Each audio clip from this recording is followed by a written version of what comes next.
Olá, pessoal. Esse papo com o Álvaro Cisneiro foi tão bom que a gente resolveu fazer 2 vídeos. Então agora nós vamos fazer a continuidade do papo a partir de 2023, tendências futuras. Então, com vocês, a continuidade com o Álvaro Cisneiro falando sobre inovação na área de tecnologia. Então, Álvaro, aproveitar que a gente está fazendo essa segunda fase aí da tua entrevista aqui, eu queria que você deixasse também os teus contatos para o pessoal que queira introduzir a tecnologia nas suas empresas. Legal, obrigado, Sérgio. Quem quiser me contactar vai ser um prazer no Instagram, @Álvaro Cisneros, Álvaro Cisneros, Cisneiros, Álvaro Cisneros, lá no Instagram, tá bom? Vai ser um prazer. E a Seven...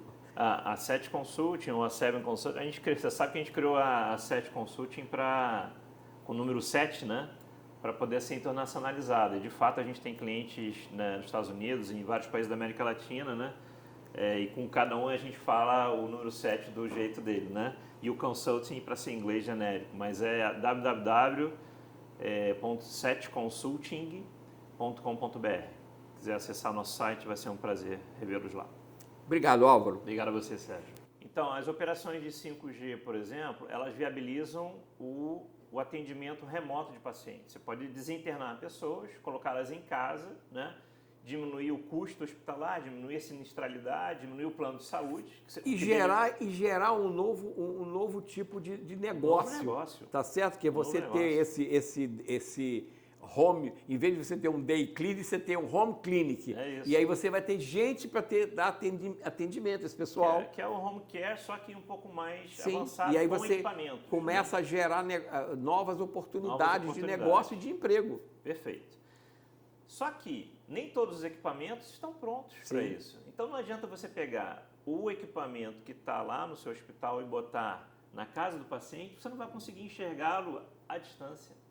Então, os equipamentos, que são os insumos, os recursos não prontos para a tecnologia, também são uma variável, né? Variável essa que eu acho que é rompível mais rapidamente, né? Dado que já tem um monte de fabricante botando um monte de produto no mercado e já tem um monte de adquiridos, né? Então, você pode já ter o equipamento de monitoração de paciente, de fibrilação, de eletrocardiograma, eletrocardiógrafos, né? Que você pode ter remotamente, sendo monitorados remotamente. Então, mas assim, como toda inovação, traz os seus desafios. No caso aí, segurança. Tem um caso interessante do 5G, dessa questão dos equipamentos, né? Tem um ex-presidente americano que precisou botar um marca-passo. E os marca-passos hoje em dia você consegue monitorá-lo e incidir sobre ele via remota, né? E aí quando... É óbvio, vamos botar esse mais novo, né? Botar com tecnologia Bluetooth para monitorar o paciente. Aí eles pensam, cara, mas e os hackers? Né? Alguém pode hackear. Hackear o presidente. Pode hackear o presidente. Então, voltaram atrás na tecnologia, botaram menos avançado porque a tecnologia não estava pronta para aquela situação, né?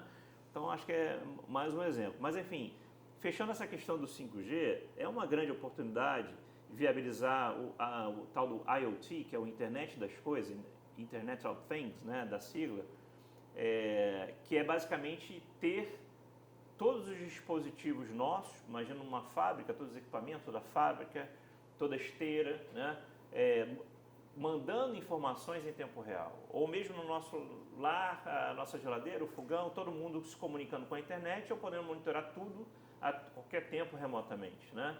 Essa tecnologia que os dispositivos se conectam à internet, além de nós como pessoas, né? Isso era muito difícil de se praticar com a internet que tínhamos. Agora o 5G viabiliza isso. O que isso tem a ver com cada negócio, né? É uma reflexão que cada um precisa fazer de como se apropriar disso, dessa tecnologia, da capacidade de comunicação, de digitalização, de envio de informações muito mais rapidamente, muito mais conteúdo, no curto espaço de tempo. São oportunidades que vão surgir para o empresário e ele tem que saber em que momento que ele vai se apropriar disso e como, né? Perfeito. E temos agora o tal da inteligência artificial, né? Tá muito na moda agora o tal do ChatGPT, né? Que eu acho que vale a pena a gente conceituar de novo para o nosso espectador. A gente já tinha já existem no mercado várias soluções de inteligência artificial. Só que elas eram usadas no back-office, ou seja, eu tenho um volume de dados muito grande, eu aplico no meu back-office, nos meus sistemas, né, de retaguarda, uma solução de inteligência artificial e ele avalia aqueles dados, os comportamentos, os cruzamentos de comportamento de dados para orientar decisões. Né? Isso já tinha no mercado, já tem alguns anos, né? Uma outra inovação, um exemplo de inteligência artificial, a Siri, tem a Alexia, né? Que são, né, soluções... Sim, a Bia do Bradesco. A Bia do Bradesco, que são soluções de inteligência artificial que você consegue interagir com elas, elas te trazem informações importantes, relevantes.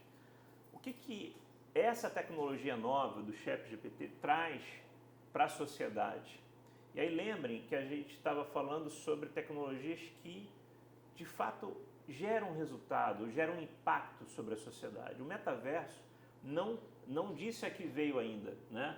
A despeito do Zuckerberg ter feito todo o seu investimento no Facebook, entendendo que ele vai ser a plataforma para falar de metaverso entre todas as soluções de metaverso, né? Mudou o nome da empresa dele para isso, né?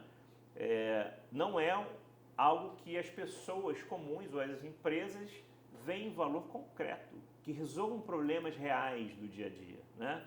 O ChatGPT, inteligência artificial, 5G, não. Aí nós estamos falando de coisas extremamente práticas para o dia a dia, né? Então, voltando aqui, o ChatGPT é como se fosse uma evolução dessa inteligência artificial que rodava lá no back-office das empresas. Trazendo para frente do cliente, né? Para ele diretamente. Trazendo quase, exatamente, da frente dele, né? Agora vem cá, o tal Siri, ou Alexa, nós vamos estar aqui conversando. E mais do que isso, construindo um diálogo evolutivo, né? Onde a primeira resposta se conecta com a segunda, com a terceira, com a quarta, e no final você tem uma conversa provavelmente de horas, que você pode chegar numa conclusão com o ChatGPT, né? Usando a inteligência artificial, que é a consequência de várias respostas.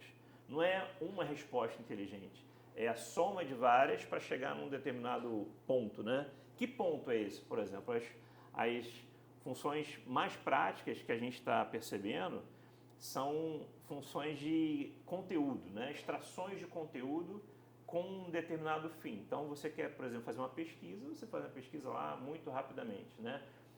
Mas faz uma pesquisa mais específica. Então, por exemplo, eu quero fazer um trabalho sobre geografia, mas eu quero que venha com texto do Bial.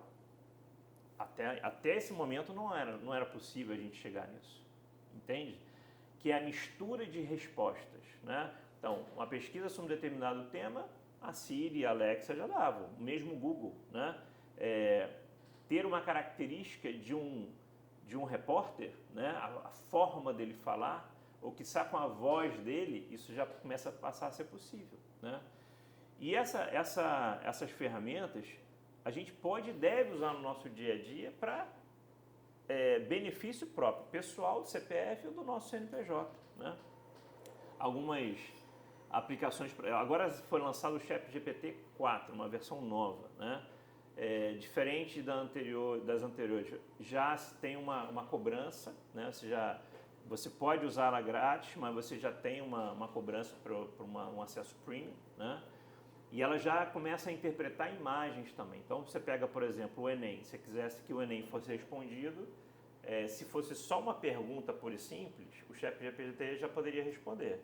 Só que se ela tivesse um gráfico como apoio à pergunta, ou uma imagem, né, de uma história que ele conta para a interpretação daquele texto, ele não poderia responder. Agora ele pode.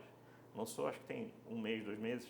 Ele já incorpora imagens e gráficos. Ele já incorpora, já interpreta imagens associadas à sua pergunta. Isso, né? daí vai ser assim, muito importante para as empresas para fazer, por exemplo, divulgação de produto, de serviço, porque elas vão poder estar usando todo esse acervo de informações e até customizar essas informações de uma forma que ela atenda o público dela. Se ela, por exemplo, ligar isso com um BI, ela sabe exatamente que aquele cliente quer ouvir tal tipo de coisa. Perfeito. Então ele começa a ter a propaganda dele customizada. A capacidade de identificar comportamento. Exatamente. Né? Então você pega, por exemplo, um empresário, né? Como é que ele pode se apropriar ele próprio, né, do ChatGPT? Talvez estudando as tendências do segmento dele, né? Os comportamentos dos usuários, dos clientes daquela região, né, que incidem sobre a decisão de compra ou não dos seus produtos e serviços, né? Então, no planejamento estratégico, as tendências da economia ou do seu setor, né, ele pode trazer aquilo de uma forma compilada e mais resumidamente, talvez até em gráficos, né, para ele colocar no seu planejamento estratégico. Então, assim, do ponto de vista do empresário propriamente dito, para mim é uma aplicação bastante tangível. Mas você tem para o funcionário também, né? E você tem para o comportamento da mão de obra que aí está e que virá, né? Então, vamos pegar um exemplo aqui para escritório de advocacia, né? A capacidade dos advogados de terem laudos ideais, dadas algumas variáveis ChatGPT. Eu quero uma situação aqui. Jurisprudência, né? Ele vai pesquisar jurisprudência. Exatamente. E vai desenhar uma retórica textual em cima do seu processo que vai ser única, a partir de várias jurisprudências de estados diferentes, de várias diferentes, né? Olha o poder que um advogado, um funcionário de um escritório de advocacia, uma aplicação prática, né, não terá. Isso vai substituir a figura do advogado? Não. Vai valorizar a figura dele. Vai valorizar. Então, ele vai passar a prestar um serviço de muito maior qualidade e muito mais rápido. Perfeito. E aí ele vai poder atender mais gente. Perfeito. Então, desde das primeiras inovações de Da Vinci, ou mesmo antes, né, e depois, sempre com toda a mudança tecnológica, vem a discussão do desemprego como consequência, né? E, historicamente, isso nunca aconteceu. Muito pelo contrário, né? Novas oportunidades surgem, novas formas de trabalho surgem e a sociedade vai se transformando. E cada vez mais você vai deixando de fazer o trabalho braçal para fazer o trabalho intelectual. Perfeito. Então você vai qualificando essa mão de obra. Perfeito. Cada vez mais. Que é um impacto sobre a empresa do ponto de vista dos funcionários, que é aí que eu queria chegar, né? Eu sou empregado de uma empresa e o ChatGPT está aí. Quais ameaças eu tenho? Ora, o meu trabalho ele precisa ser muito mais analítico, né? Ele precisa ser muito mais concatenador de tecnologias, ele precisa ser muito mais criativo, né? Porque essa parte provavelmente a tecnologia não irá abordar. Vou pegar um exemplo da área de TI que eu faço parte, né?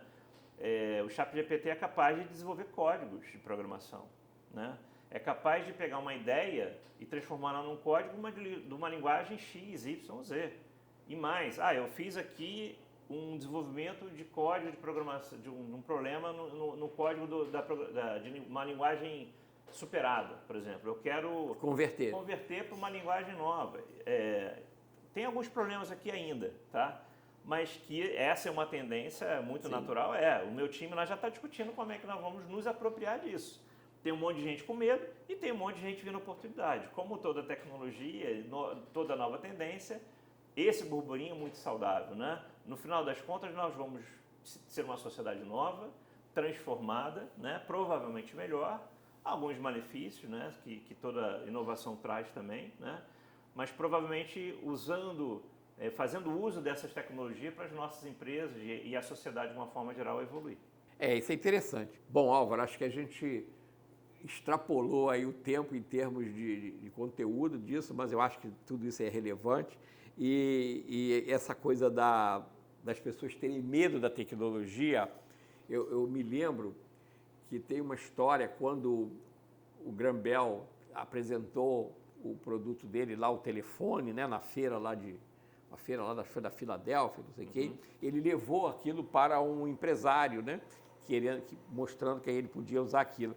E aí ele falou assim, bom, eu não acredito, o empresário falando, né, eu não acredito que a voz humana possa passar através de um fio, mas se isso ainda for possível, que interesse teriam duas pessoas de se falar à distância?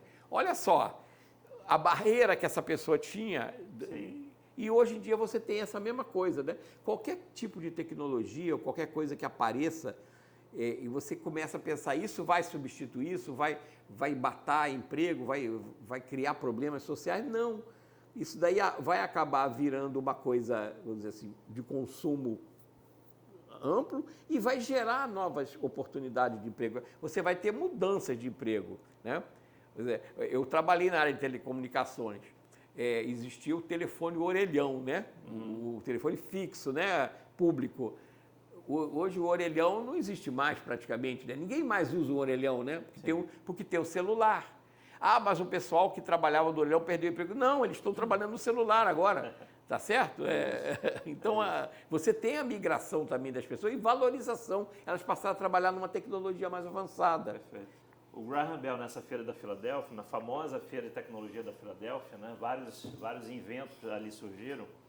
Ele era um desconhecido, ele era um cientista desconhecido e foi chamado, decidiu ir para essa feira aos 45 do segundo tempo, né? Tanto é que ele ficou no finalzinho da feira, lá num cantinho que ninguém via. As pessoas passavam e ninguém via, né?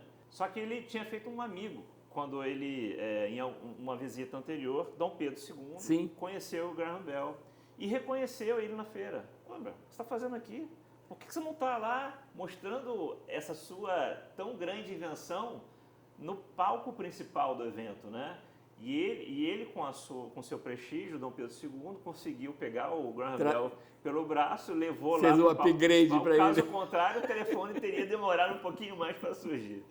Acho que é uma curiosidade legal e brasileira, a incidência do Brasil, de alguma forma, sobre as inovações. Isso aí. Bom, eu te agradeço muito a tua disposição de estar aqui com a gente. Prazer. Eu espero que esse conteúdo que a gente colocou agora seja importante, principalmente para os empresários de pequenos negócios, né? Porque toda essa tecnologia, ela no início assusta, mas depois ela acaba sendo introduzida dentro do normal da empresa.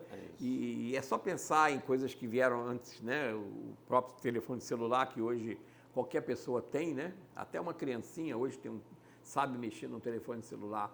E essas tecnologias vão acabar sendo consumidas de uma forma muito... Porque tudo que vem para melhorar, de alguma forma, a vida da gente, você acaba adotando, né? Sim. E eu acho que isso que vai acontecer. Um recado que eu dou para os seus espectadores, o Sérgio, toda novidade, né, ela traz um medo e uma oportunidade, né? Dá o mesmo trabalho. A gente ficar com medo, né, no nosso canto e não dar um passo em direção àquilo, do que eu pegar aquele negócio para entender minimamente, se apropriar daquilo, né? Quem fizer isso antes vai sair na frente, porque essa onda vai pegar todo mundo, a onda da inovação. Hoje são essas, amanhã serão outras. Por que a gente não se abre para entender o que é cada coisa dessa e se apropriar daquilo, não se apropriar daquilo, mas entendendo minimamente esse mundo, né? A tecnologia e a inovação não são tão misteriosas assim. Basta a gente dar um passinho na direção dela para que a gente se aproprie, as empresas se apropriem. E fazer analogias, né? Com outras coisas que vieram antes que foram também... Que não mataram ninguém, né? E fizeram um bom uso dela, né? A sociedade brasileira precisa do empresário dando o passo em direção à inovação, né? Para que a gente seja um país mais desenvolvido E mais competitivo. E mais competitivo. É isso aí. Obrigado, Álvaro. Obrigado, Sérgio.